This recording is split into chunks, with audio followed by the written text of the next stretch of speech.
This week on Soundbites, a look ahead. I'm Chris Herrington, and I'm joined this week by Holly Whitfield. We're going to talk about some recent food news in Memphis, and we're going to muse over some alleged food trends for the coming year. But first, you can find all of our food stories and this show in podcast form at dailymemphian.com, where you can also sign up for our weekly Table Talk newsletter. You can also catch Soundbites Thursdays at 11 a.m.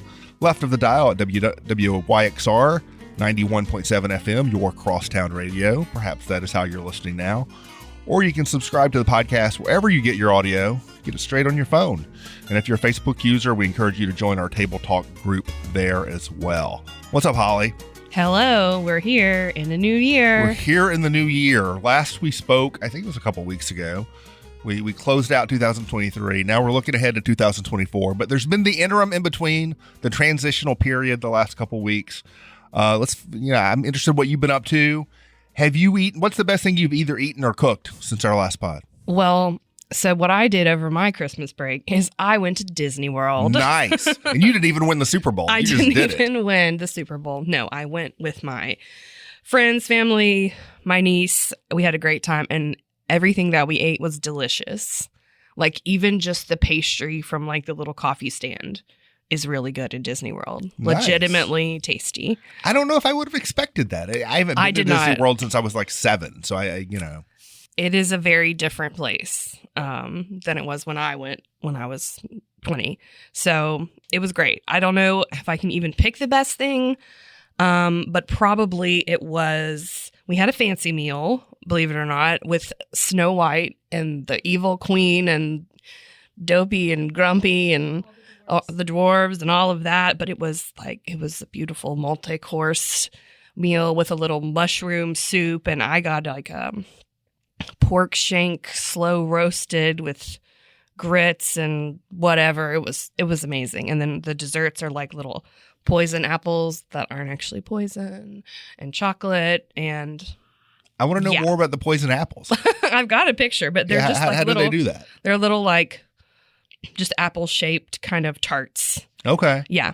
And super delicious. Like, and it was all of our birthdays. So they brought us like this little birthday thing that was made of chocolate. And I feel like normally that thing doesn't taste good. You know what I'm talking about? It's just like a candy little accessory. But no, like even the little thing that says happy birthday next to your dessert tastes like the best chocolate you've ever tasted.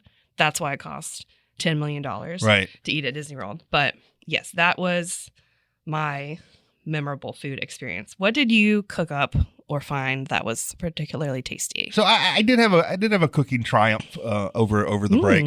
There was one night post Christmas where I declared I would cook dinner. I said to my wife, "Tell me what you want, I will cook."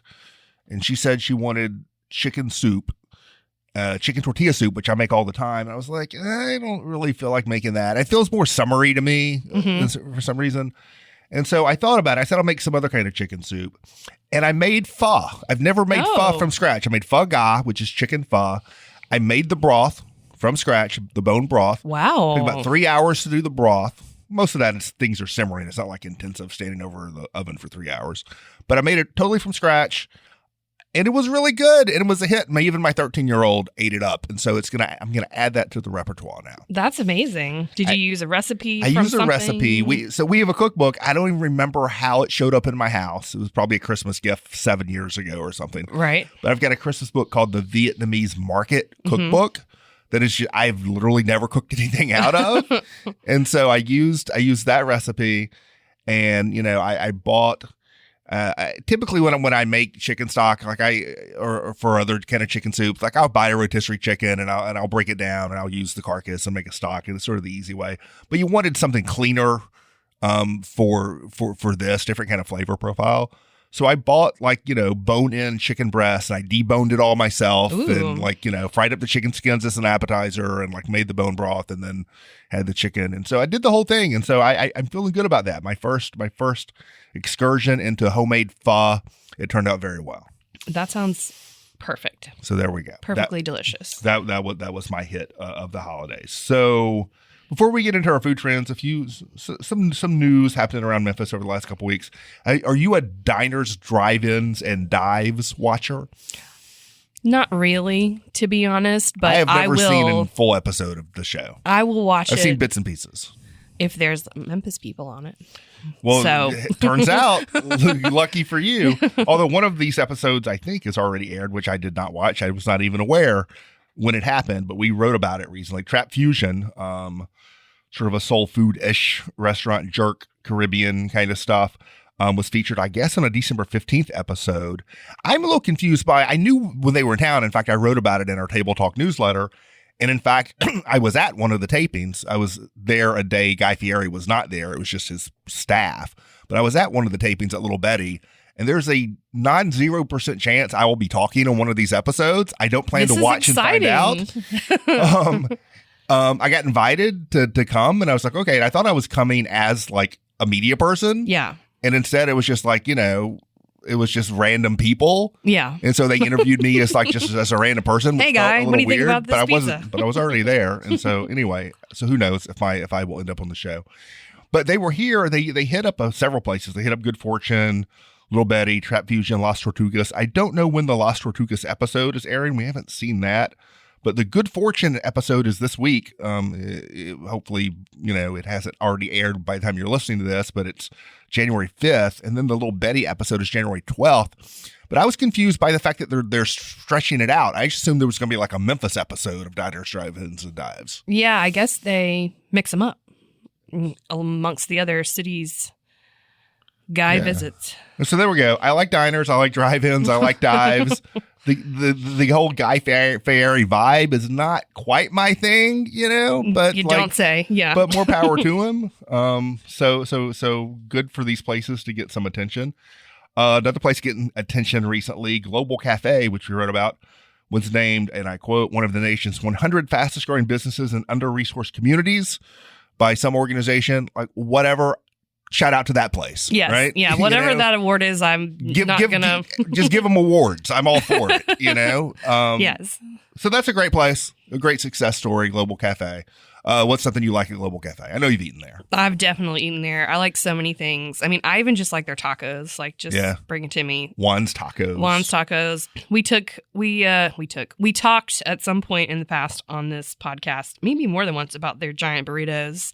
Oh, that's right. That helped me through my long writing days when I'm super hungry. But man, everything there is so good. I really like It's the just empanadas. tasty. Yeah. I like the falafel and hummus. The falafel is the best falafel. Yeah. The Sudanese fried chicken is sort of an interesting thing to do. I think we've talked about that. And I don't know whether it's still on the menu. I assume it is. I assume you can get it. But they have a drink called Syrian sangria. Okay. It's a little spin on a sangria, a little bit slightly different flavor profile. Quite good. So those are the shout outs, but we got to pour one out for Pho Bin, which closed. Yeah. I used to go probably once a month and eat the buffet at Pho Bin. Maybe the best bargain in Memphis is a Vietnamese restaurant on Madison there, across Avalon from Murphy's. And Indian buffets are a common thing. Chinese restaurant buffets are a common thing. The only Vietnamese restaurant buffet I knew of. Yeah, it's the only one I've ever heard of. Yeah, and it was the best. And I'm pretty sure, you can correct me if I'm wrong, if you know, I don't think the buffet ever came back after COVID. It did not. I'm pretty sure it did not. Right. So, and I understand that totally. It's much of a bummer as it was, and now definitely is. I get it. Yep. And so that was a great place, great people, beloved in the Midtown punk rock community, and the lemongrass tofu there is no more. So we will pour one out for Pho Bin, a place that we lost coming into the new year. And so the new year, Holly, trends. Probably a lot of BS, frankly, but whatever. We're going to talk about it. I spent my morning reading various 2024 look-ahead stories from various national publications on food, and I jotted down some of the things that are being touted as trends for 2024. We'll throw some of these out, and we will adjudicate these trends, whether we are for or against them. Do. So one that Natalie sort of brought up, Natalie, our on the wheels of steel over here, not on the microphone. This popped up in a few places. This comes from not to give them free advertising, but it comes from Whole Foods. Whole Foods has their own like market research operation, and they do a thing every year about these are the trends of the coming year. Naturally, yes. Yes.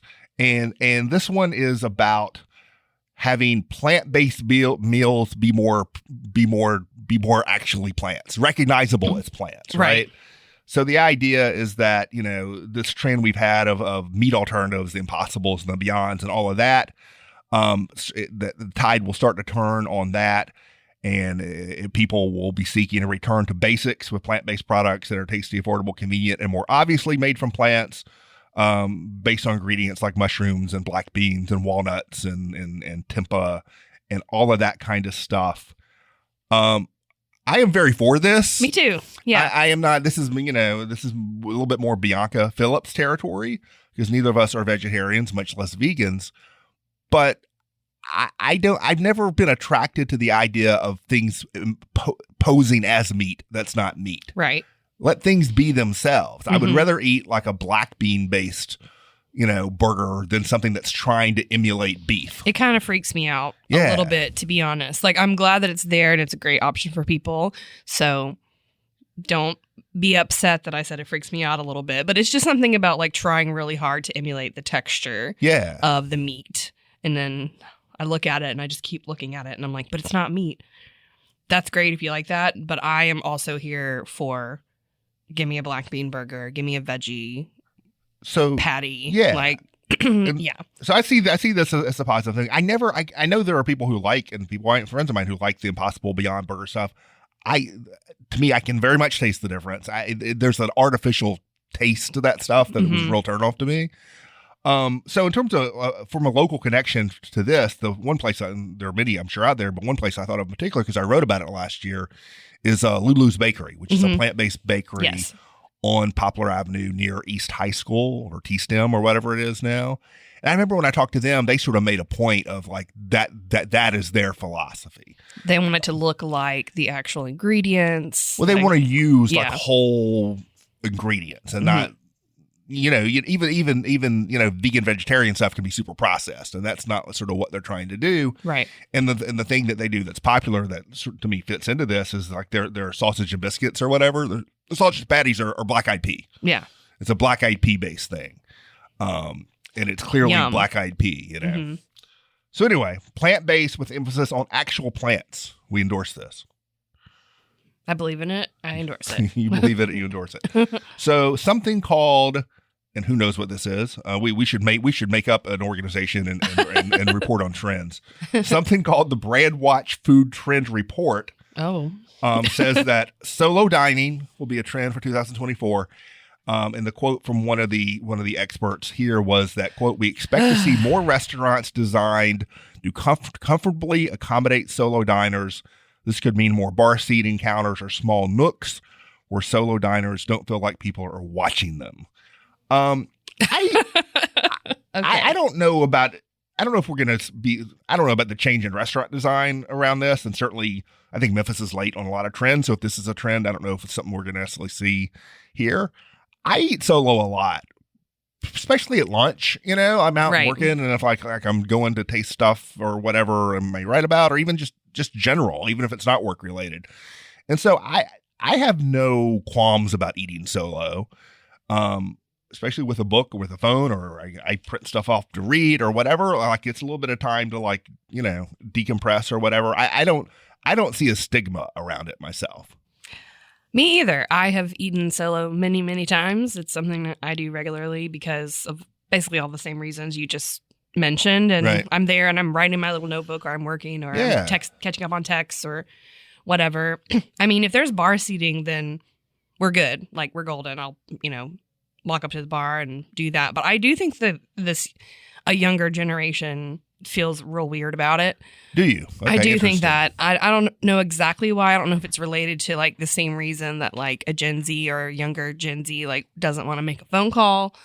They want to do a text, but it might be something like that. They may just need someone to tell them like, become a person, become a fully realized adult. Nobody's actually watching you eat. I promise. Right.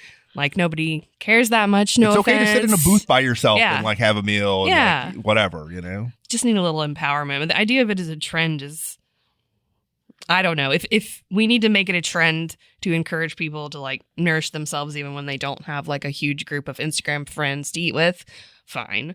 But I'm a little dubious as to Okay, that's how much that's it's actually gonna. that's an interesting sort of connecting threads. The idea of I don't know that you're right that younger generation feels weirder about eating solo, but you may be. Yeah. I don't really know either. It's just a guess. But the idea that younger generations are definitely more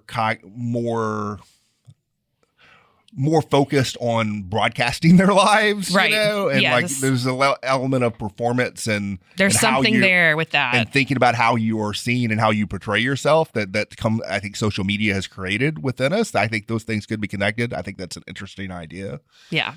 I mean, solo travel is like a trend or has been a trend the last several years as well for like some of the same reasons, I think. You want to go eat somewhere, like you don't have to wait to get a date to go or get a group together. Like just go. You can do it. Just go. So 100%. Mm-hmm. Well, speaking of solo dining, who doesn't want, if you're going to treat yourself, what else are you going to order other than Spam?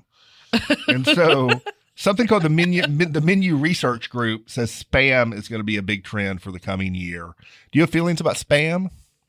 I feel like my experiences with Spam are limited. Right. But it's perfectly fine. It's like bologna kind of, but not. And if you fry it up, it tastes pretty good. I think Spam was fed to me as a small child. I have vague memories of that, of eating Spam. I like the concept of Spam. The history of Spam is interesting because it was introduced in the late 30s and it really got a foothold during World War II and the Korean War because meat was harder to come by. Right.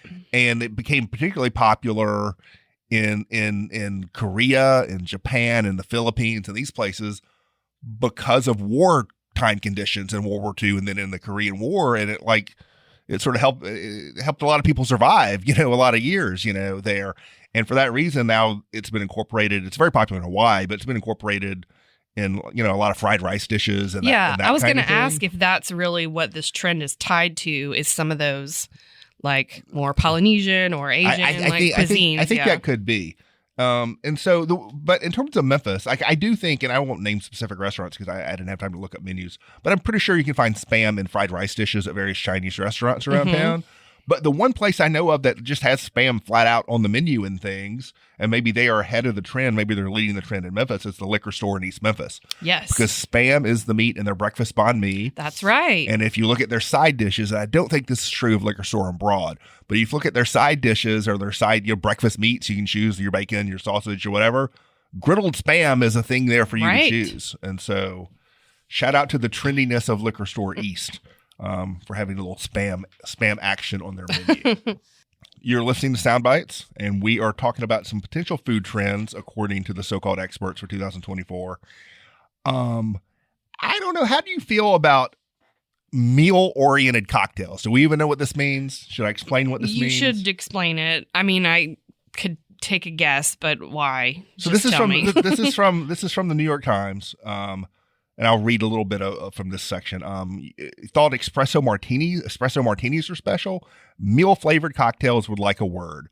Through the magic of fat washing, I don't know what that means, clarification and infusions, umami heavy drinks that taste like specific dishes will proliferate as our collective palate shifts from super sweet to savory. Already in New York, you can order a cocktail that tastes like a Waldorf salad at a certain place, a caprese martini at a different place. Or we just prefer a Thai beef salad drink from another place. Smoked salmon infused gin. No. Caper brine accented with everything bagel spice. Okay, maybe. So this made me think of a place. About a year ago, my wife and I were in Atlanta, and we ate at this like super trendy and really awesome, frankly, restaurant, Gun Show. Mm-hmm.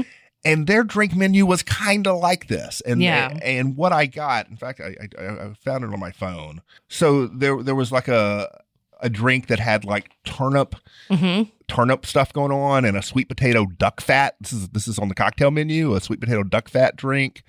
and other things. The one that I got, which was kind of interesting, was called the Sea Witch, and it was an apple seaweed. Okay. Had a very briny kind of taste as a cocktail. It was kind of interesting. I think I'm for this overall. Like, I like a herbaceous vegetal cocktail, actually. Like, Right. I've had some that had some like bell pepper going, and you talked about a fat wash. I had a cocktail once. It was like Greek yogurt washed gin, maybe, whatever that means. It's kind of like an infusion, I guess. And it had bell pepper and it had some herbs and stuff, and it was really good. As someone who like is steering away from super sweet drinks, Right. Now, do I want to go all the way to Waldorf salad martini? Yeah. I don't know. Right. That sounds a little too gimmicky to that. Yes, but maybe I could stand for some more savory drinks, though. So I have no idea whether, cocktail menus, fancier cocktail menus, or more creative, inventive cocktail menus in Memphis are shifting in this direction. Something to keep an eye on. But there was another cocktail trend that you wanted to bring up.